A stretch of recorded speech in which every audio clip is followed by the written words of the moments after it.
नहीं किया। कोई व्यक्ति अगर थोड़ा अमल है किसी में तो वह पाप है, वह नरक में जाएगा। और आप किसी का हक पूरा खा ले रहे हो, किसी का घर हड़प ले रहे हो, किसी की भूमि हड़प ले रहे हो, किसी का वस्त्र आभूषण इत्यादि चुरा ले रहे हो, तो वह पाप नहीं। सबसे मैं अपना अनुभव बताता हूं, मेरे जीवन का यही अनुभव है कि सबसे बड़ा पाप तो झूठ बोलना।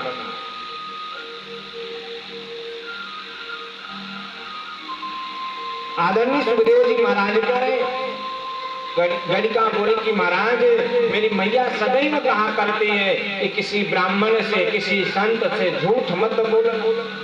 इसलिए महाराज मैं आपसे झूठ नहीं बोल सकती। हम लोगों का खान पान आचार व्यवहार कुछ अच्छा नहीं है, सब दूषित है। महात्मा लोग जाने लगे, गणिका चरणों में गिर गई, महाराज भले ही मेरा खान पान हम लोगों का अच्छा नहीं है, रन सन अच्छा नहीं है, आप मेरे हाथों का बना नहीं खा सकते, लेकिन महाराज सूखा आटा दे दूंगी, कुछ सब्जी दे दूंगी, अपने हाथ से अमनिया कर लीजिएगा, अपने हाथ से बना लीजिएगा, पाल लीजिएगा, इसमें तो कोई दोष नहीं। छोटे मोटे जो महात्मा थे ना, नहीं नहीं नहीं नहीं, यहाँ सभी गुरु जी दूसरे जगह दूसरे के वहां चला जा, लेकिन महंत जी जो थे ना, कहा गया ना कि दया दान और शीलता, दया दान और शीलता, गुणवंता गुणवंत या चारो जामे रहे, ताको नामो महंत। संत का मतलब क्या? संत का मतलब होता है कि उस जीव के अंदर दया होनी चाहिए। उस व्यक्ति के अंदर अगर आप कह रहे हैं कि आप संत हैं और आपके अंदर दया नहीं है, तो भैया आप संत नहीं हो सकते। आप कह रहे हैं कि हम संत हैं और आपके अंदर दान करने की प्रवृत्ति नहीं है, आप किसी भूखे को भोजन नहीं दे रहे हैं, किसी निर्वस्त्र को वस्त्र नहीं दे रहे हैं, किसी असहाय का सहारा नहीं बन रहे हैं, तो आप संत नहीं हो सकते। शीलता, जिसके अंदर शील स्वभाव न हो ना, वह संत नहीं हो सकता। जिसका गुण जो है ना सुंदर, जिसके अंदर गुण न हो वह संत नहीं। संत का यही पहचान है कि दया दान और शीलता, गुणवंता गुणवंत या चारों जामे रहे, ताको नामो है संत।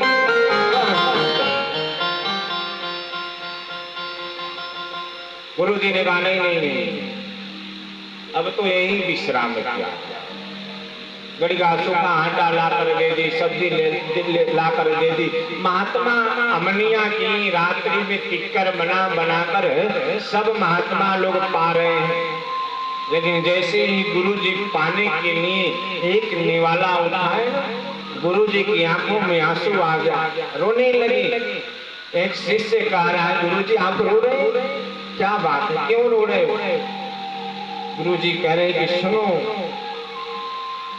पापी का अन्न तो हम खा रहे हैं, बहुत बड़ा दुष्ट है, उसका अन्न हम लोग खा रहे हैं। और शास्त्र कहता है महाराज कि जिसका अन्न खाना चाहिए ना, उसके प्रति वफादार होना चाहिए, उसके प्रति अच्छा सोच होना चाहिए और उसके कल्याण के बारे में सोचना चाहिए।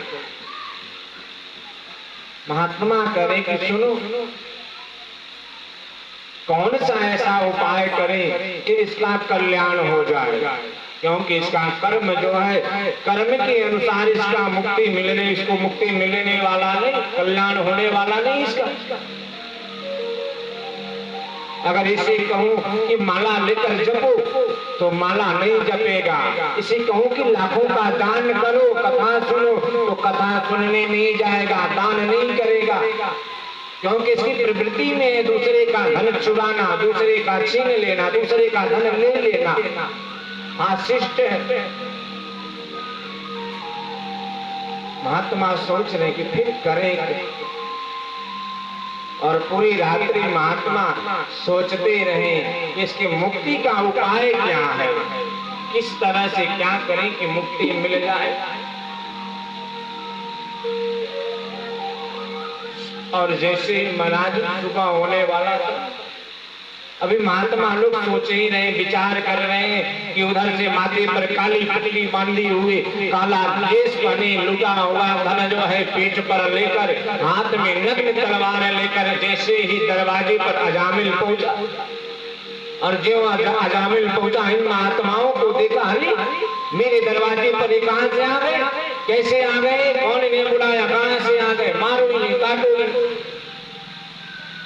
जैसे ही घड़ी का आवाज सुनी ना तो दौड़ कर बाहर निकली। क्या हुआ, काहे को चिल्ला रहे, मैं बुलाई हूं, मेरे कहने पर आए हैं। भले ही सारा दुनिया जो है ना इस अजामिल से डरता है, लेकिन यह ना अपनी पत्नी से डरता है। अब कोई दुनिया में माई का लाल नहीं है जो अपने पत्नी से न डरता। अगर कोई कहता है कि नहीं डरते हैं तो समझ लीजिए सरासर झूठ बोल रहा है। हाँ,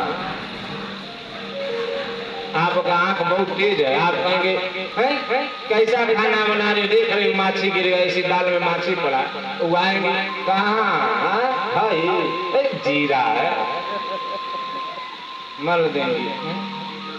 आया कैसा मल देंगे कि महाराज दूरबीन से भी देखेंगे तभी दिखाई नहीं देगा, उसका पोस्टमार्टम कराएंगे तभी पता नहीं चलेगा कहाँ गए।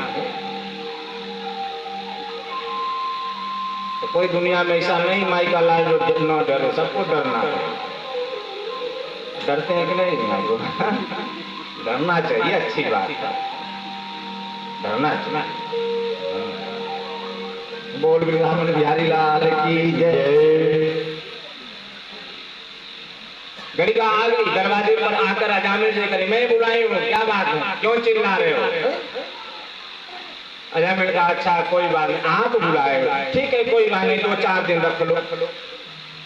घड़ी का बोले चिंता मत करो, महात्मा है, अयोध्या से आ रहे हैं, वृंदावन जाना है, सुबह में चले जाएंगे, कोई महात्मा रहने वाला नहीं। सुबह हुआ, सब महात्मा जाने के लिए तैयार हुए, और जैसे ही जाने के लिए तैयार हुए ना, महात्मा महंत जी आवाज दिए, बेटा अजामिल सुनो।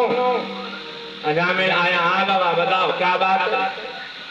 बेटा तुम्हारे वहाँ महात्मा आए थे, हम लोग रात्रि में विश्राम की, हम जा रहे हैं, विदाई नहीं करोगे, विदाई नहीं करोगे? बोला है बाबा मेरा सबसे बड़ा विदाई तो यही है कि जो आपका या पीतल का लोटिया, चिमटा इत्यादि जो है ना बाल्टी हो गए, यह मैं चुरा नहीं लिया, यही सबसे बड़ा विदाई मेरा है, निकल जाओ यहाँ से। महात्माओं ने कहा बेटा हमें धन नहीं चाहिए, धन नहीं चाहिए। अजामिल बोला अच्छा तो क्या चाहिए बता, जो सही चाहिए सो बताइए। महात्माओं ने कहा बेटा तुम्हारे वहां 4 पुत्र, अरे 5वां संतति तुम्हारे वहां होने वाला है, तुम्हारी पत्नी के गर्भ में बालक जो पल रहा है, यह बालक जन्म ले, इस बालक का नाम जो है नारायण रख देना, यही हम लोगों की विदाई। अजामिल का अच्छा ये बात ठीक है कोई बात नहीं रख देंगे। महात्मा का कर चले गए। सुखदेव जी महाराज करें परीक्षित जरा ध्यान से तो विचार करना, अगर महात्मा कहते कि माला जपो तो यह पापी माला नहीं जपता, महात्मा कहते दान करो दान नहीं करता, महात्मा कहते कथा सुनो तो वह कथा नहीं सुनता। लेकिन इसके मुक्ति का उपाय बता दिए कि अपने बेटे का नाम जो है नारायण रख लेना, न भगवान का नाम जपो, लेकिन बेटे के बहाने नारायण का नाम तो 2-4 बार जप ही लेगा ना, बेटे के बहाने 2-4 बार नाम तो जप ही लेगा। और नाम भगवान का चाहे किसी के बहाने जपो, चाहे बेटे के सर पे हाथ रखकर जपो, चाहे बेटी के सर पे हाथ रखकर जपो, चाहे काम की भावना, क्रोध की भावना, आलस्य की भावना, जिस किसी भी प्रकार से भगवान का नाम जपो, भगवान के नाम में वह सामर्थ्य है सज्जनों कि वह मुक्ति दे ही देती। भगवान के नाम में सामर्थ्य कहा जाता है ना कि अरे ओ पापी मन